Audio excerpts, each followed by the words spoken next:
Gujarati motivational story ઘાસ વેચનારો કરોડપતિ। મોરબી જિલ્લાના એક નાનકડા ગામમાં વસવાટ કરતો મણિલાલ નામનો યુવક જન્મથી ગરીબ પરિવારનો હતો।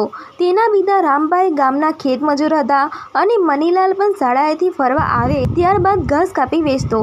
તે રોજ સવારે ઉઠીને ગામની આસપાસના મેદાનોમાં જઈ ઘાસ કાપતો અને પછી સાયકલ પર બાંધીને નજીકના શહેરના ઘોડાવાળા ઘરે વેચતો। જ્યારે વયના બીજા બાળકો મોબાઈલ કે રમત રમતા ત્યારે મણિલાલ માત્ર એક વિચારમાં ડૂબેલો રહેતો, શું જીવન ઘાસ કાપવામાં જ વિતાવવાનું છે કે કંઈ મોટું કરવાનું છે? એને શિક્ષણના પ્રત્યે પ્રેમ હતો। રોજ બપોરે શાળામાં બેઠો રહેવાતો અને સાંજની વાંચન શાળા પાડતો। એસએસસીની પરીક્ષામાં ગામમાંથી પ્રથમ નંબર લાવનાર મણિલાલ બની ગયો।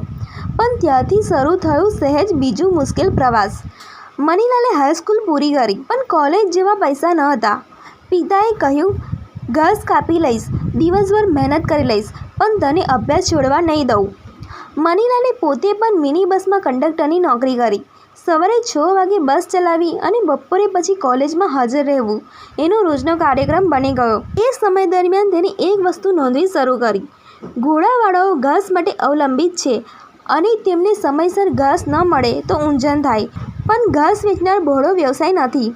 એ ખ્યાલમાંથી એને એક વિચાર ઊભો કર્યો, ઘાસ વેચવાનું વ્યવસાય રૂપે ચલાવવાનું અને તેને વ્યવસ્થિત બનાવવાનું। 2010માં મણિલાલે માત્ર 5000 રૂપિયાથી એક નાનું સ્ટાર્ટઅપ શરૂ કર્યું। નામ રાખ્યું હરિત ઘાસ ટ્રેડર્સ। એ ઘાસના પેકેટ્સ બનાવતો, ડિસ્ટ્રીબ્યુશન બનાવ્યા અને ખાસ કરીને ઘોડાવાળાઓને પશુપાલકોને ટાર્ગેટ કરતો। લોકો હસ્યા, ઘાસ વેચી કરોડપતિ બનશે શું? મણિલાલે જવાબ આપ્યો નહોતો।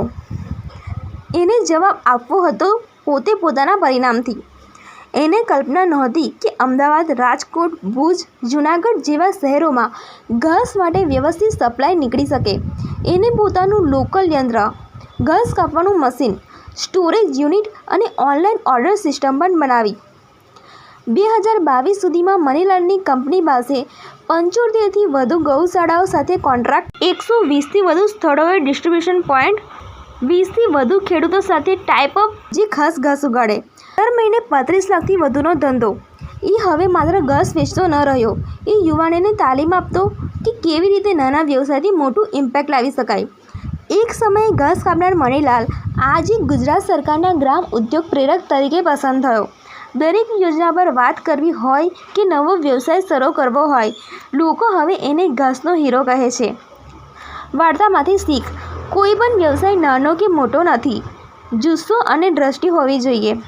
જ્યાં લોકો મજાક કરે છે ત્યાં તું ઇતિહાસ લખી શકે છે। શિક્ષણ સાથે મહેનત જોડાય તો સફળતાને ટાળવી અશક્ય છે।